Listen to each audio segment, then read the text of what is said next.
guys, how are you all? Today we're back with another Manga Mondays. Manga Mondays is finally back, and I can't tell you how many times Manga Mondays has come back. A lot of you guys actually really enjoy Manga Mondays, so I'm glad you guys enjoyed them, and today we're back with 3 new series that I've been checking out. I'm super excited for these 3 series, but I actually have no idea what to name this vlog, so this might just come up as a general Manga Mondays. I have a lot of thoughts about the new series because I really got into each of them. Sometimes I'll read a few chapters of a new Manga Mondays series and I'll just leave it at that. Other times I really pick up on a lot of these series that run long term or that haven't finished yet, and I just end up really getting into them. So let's get started. The first series I want to talk about is called Momochi-san chi no Ayakashi Ouji, loosely translated as the Demon Prince of the Momochi House. This is a new manga series currently licensed by YenPress, and I got the update from them on Facebook, which is why I decided to check out the series. The story follows a girl named Himouto Momochi, who is an orphan, and she ends up inheriting a house from her will. This house is a really huge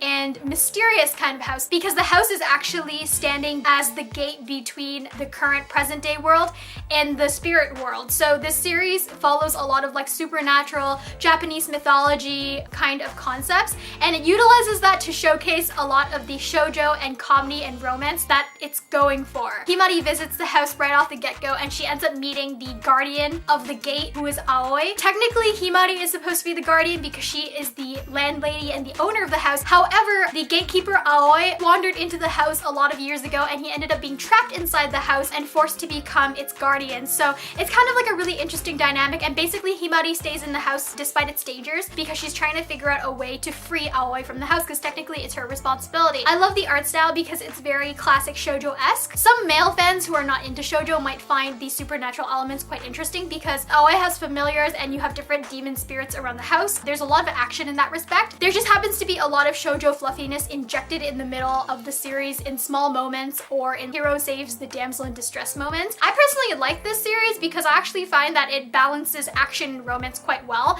and when I pick up shoujo series, I'm looking for some fluffy romance anyways. There's no deep backstory as to why Himari has immediately started to like Aoi or fall in love with him, but you kind of get the sense that they're going to be a couple anyway, so you just kind of go with it. The next series is actually a series that I've done a first impressions vlog for, and it's called Himouto Umaru-chan. I'm doing a Manga Mondays introduction for you guys because the series is originally based on the manga written and drawn by Sankaku head. I really like this series because it has the perfect balance of slice of life and ridiculous comedy that I really enjoy and that really helps me de-stress.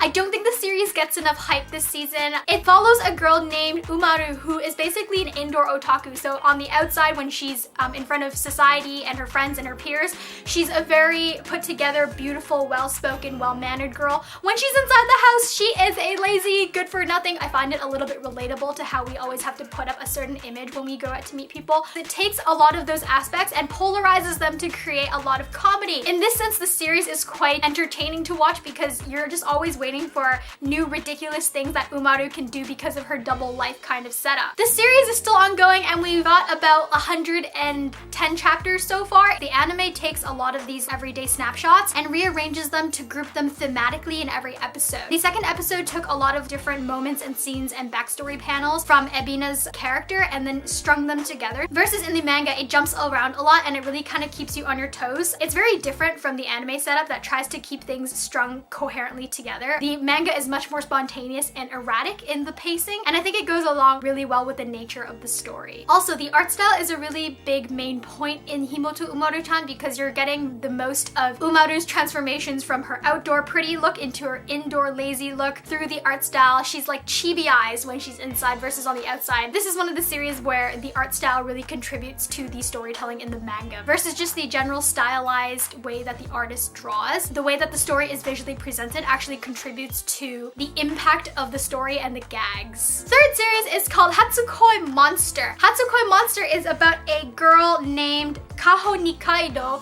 who leaves her sheltered home to go live in Tokyo by herself. She's about 15 right now, 15 or 16, and she ends up meeting a very handsome boy who saves her when she almost gets hit by a truck. The twist is that this boy does not look as old as he is, and he actually turns out to be a 5th grader. So he's basically like 11 or 12 years old, which is kind of insane for a romance. This series plays a little bit on the age taboo. Because Kaho has never really seen anything in the real world, she doesn't have these kinds of same social standards. She's just going along with it because she thinks that this boy is so so good looking and so beautiful. In fact, she ends up meeting a lot of her boyfriend's friends who are equally as good looking, and it's hilarious because she just has a moment where she's like, are all 12-year-olds this attractive?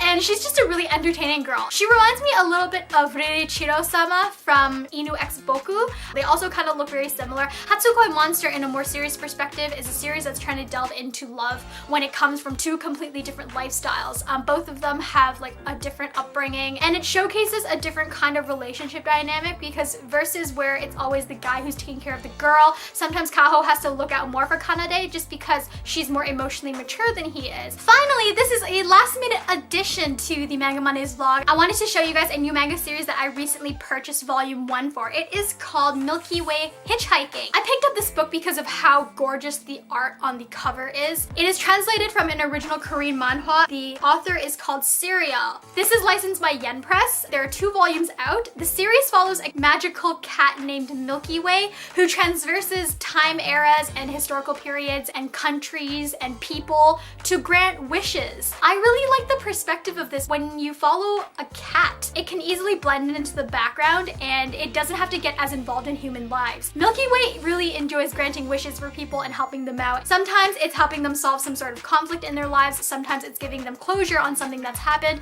Other times it's like providing inspiration for people like artists or musicians or writers. So there's a story to tell in every single chapter, and I just really enjoy how lighthearted this is. I've been reading this before bed and it has a really like fairy tale calming and patient kind of atmosphere. This is a little bit more expensive because it is 33 Canadian dollars or 30 US dollars, so it's definitely a bit pricier, but it's a really heavy volume because every single page is done in full color. The art style is so beautiful. It offers pastels, watercolors, very smooth and pleasant. Sometimes you get heartwarming messages, sometimes you get more like food for thought quotes, so I really enjoy this series. I hope you guys will check it out and support the mangaka. So anyways, I hope you guys enjoyed this Manga Mondays. Manga Mondays will be coming back every week on Mondays, and the rest of the week will be filled with K-pop vlogs or anime reviews and first impressions. If you guys like this video, don't forget to hit like or subscribe for more from me. I hope you guys found something interesting and new to read today, and I will talk to you guys in my next video very soon. Bye!